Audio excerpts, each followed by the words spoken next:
Aksi penganiayaan seorang wanita viral karena terjadi saat korban live di media sosial di Kota Baru, Jambi. Ironisnya, dalam video viral tersebut juga sempat terdengar teriakan dari anak kecil. Ya ampun, kan ini. Tengok, tolong. Viral di media sosial, seorang wanita di Jambi dianiaya sang kekasih. Ya ampun. Aksi penganiayaan pun sempat terekam kamera saat korban live. Tengok, tolong. Tolong. Aku kan ini. Aku penjara kamu. Jak, dipijak. Dalam video saat live, korban sempat mengalami penganiayaan dan terdengar tangisan anak kecil.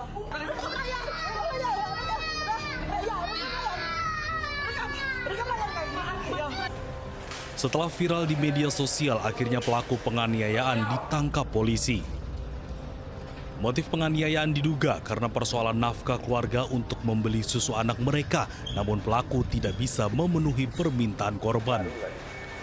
Atas perbuatannya, pelaku terancam pasal 351 KUHP pidana tentang penganiayaan dengan ancaman hukuman di atas 5 tahun kurungan penjara. Dari Kota Jambi, Adrianus Susandra Ayus melaporkan. Pemirsa, kita ke informasi lain. Rumah yang menjadi lokasi pengoplosan gas bersubsidi digerebek di Kampung Ciberem, Cileungsi, Kabupaten Bogor, Jawa Barat.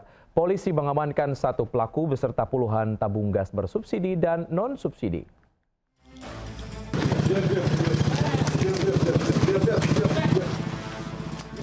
Tim Reserse Kriminal Polsek Cileungsi menggerebek sebuah rumah di Kampung Ciberem, Desa Cileungsi Kidul, Kecamatan Cileungsi, Kabupaten Bogor, Jawa Barat. Polisi mendapati aktivitas pengoplosan gas LPG bersubsidi ukuran 3 kg ke tabung gas non-subsidi 12 kg yang dilakukan di bagian belakang rumah. Seorang terduga pelaku, JT, diamankan saat tengah melakukan aksi pengoplosan. Sementara satu pelaku lainnya, JF, berhasil melarikan diri.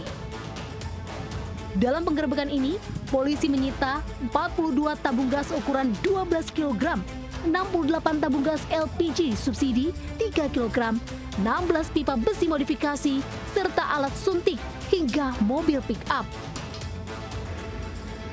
Atas perbuatannya, pelaku terancam hukuman 6 tahun penjara. Polisi masih memburu jaringan pengoplosan gas bersubsidi di wilayah Bogor dan sekitarnya. Dari Kabupaten Bogor, Jawa Barat, Cahyat Supriyatna melaporkan. Dua pengamen terekam CCTV saat membawa kabur tas berisi laptop milik penumpang KRL yang tertinggal di Stasiun Duri, Jakarta Barat. Hasil pemeriksaan, kedua pelaku sudah 5 kali beraksi di dalam kereta KRL.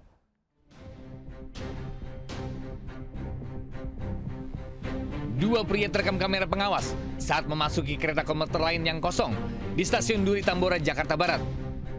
Saat melihat ada tas tertinggal di rak kereta, salah satu pelaku segera menggasaknya dan kabur. Sementara itu, isi tas diketahui berisi laptop. Aksi pencurian ini baru diketahui usai pemilik tas melapor ke petugas keamanan komuter lain. Usai mendapatkan laporan, polisi menggerebek tempat tinggal kedua pelaku di kawasan Stasiun Manggarai, Jakarta Selatan dan Kalianyar, Tambora, Jakarta Barat. Kedua pelaku yang berprofesi sebagai pengamen memang kerap mencari kesempatan mengambil barang penumpang yang tertinggal. Dari pemeriksaan sementara, diketahui keduanya sudah beraksi selama 5 kali.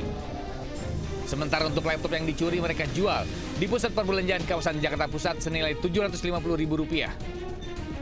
Atas perbuatannya, kedua pelaku dijerat dengan pasal 363 KUHP tentang pencurian dan ancaman hukuman 5 tahun penjara. Dari Jakarta, Miftahul Gani, iNews melaporkan. Dipicu status sengketa, polisi memasang plang penyidikan berukuran besar di depan Hotel Sultan Kompleks Gelora Bung Karno, Senayan, Jakarta Pusat. Pada saat bersamaan, sejumlah tamu hotel pun memilih untuk keluar dan meninggalkan hotel.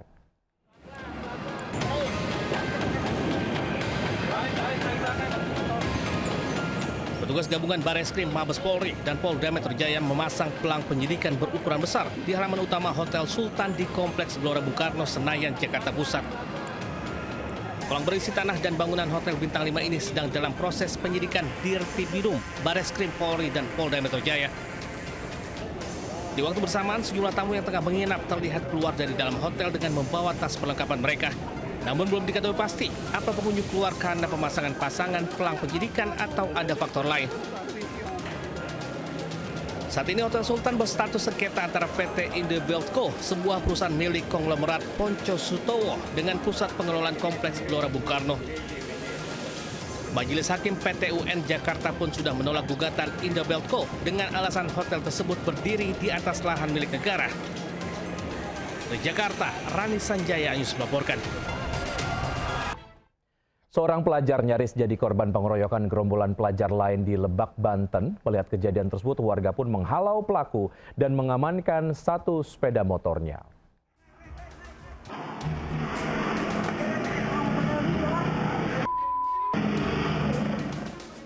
Sekelompok pelajar SMK terekam CCTV menyerang seorang pelajar SMK yang tengah menjalani PKL di bengkel mobil di Desa Kadu Agung, Barat Cibadak, Lebak, Banten.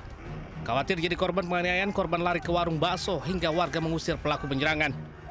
Bahkan satu motor pelaku diamankan warga usai dirampas kunci kontaknya. Para pelaku penyerangan pun akhirnya lari tunggang langgang usai mendapat perlawanan dari warga. Menurut korban, dirinya tidak mengetahui motif penyerangan pada dirinya. Ia juga memastikan tidak memiliki permasalahan apapun sebelumnya dengan para pelaku. Bahkan korban mengaku sempat mengira para pelaku hendak menanyakan alamat kepadanya. Dari Lebak, Banten, Iskandar Nasution Anyus melaporkan. Sementara itu di Jombang, Jawa Timur, pemirsa, akibat pengemudi dalam kondisi mengantuk, truk pengangkut tabung oksigen menabrak minibus yang berhenti di bahu jalan. Minibus pun ringsek sementara tabung oksigen berantakan di tengah jalan.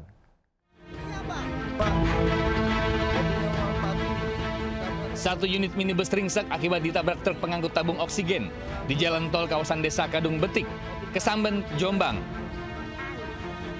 Akibat kecelakaan ini, pengemudi minibus terjepit di ruang kabin dan tidak sadarkan diri. Sementara truk terguling dan tabung oksigen berhamburan di jalan. Kecelakaan berawal saat truk melaju dengan kecepatan tinggi dari Jombang menuju Surabaya. Diduga supir mengantuk, sehingga saat minibus berhenti mendadak di bahu jalan, ia tidak bisa menghindar. Truk pun menabrak bagian belakang minibus hingga ringsek. Akibat kecelakaan ini, supir dan satu penumpang minibus menderita luka dan dibawa ke rumah sakit untuk perawatan medis. Dari Jombang, Jawa Timur, Mukhtar Bagus, iNews melaporkan. Satu unit gardu listrik terbakar hingga terjadi ledakan di Jalan Pesanggerahan, Kembangan Selatan, Jakarta Barat. Api dengan cepat melalap gardu listrik lalu menyambar tiang kabel listrik udara hingga kabelnya terputus. Sontak kebakaran ini membuat panik warga yang melintas saat akan beraktivitas di pagi hari. Apalagi sempat terdengar suara ledakan akibat kebakaran ini. Petugas damkar sektor Kembangan segera ke lokasi dan memadamkan api serta melokalisirnya agar tidak terjadi perambatan ke bangunan lain. Dan belum diketahui penyebab kebakaran, namun dilaporkan tidak ada korban jiwa atau terluka. Saat ini petugas PLN masih melakukan perbaikan dan arus lalu lintas arah Kedoya serta Kebonjeruk sudah normal.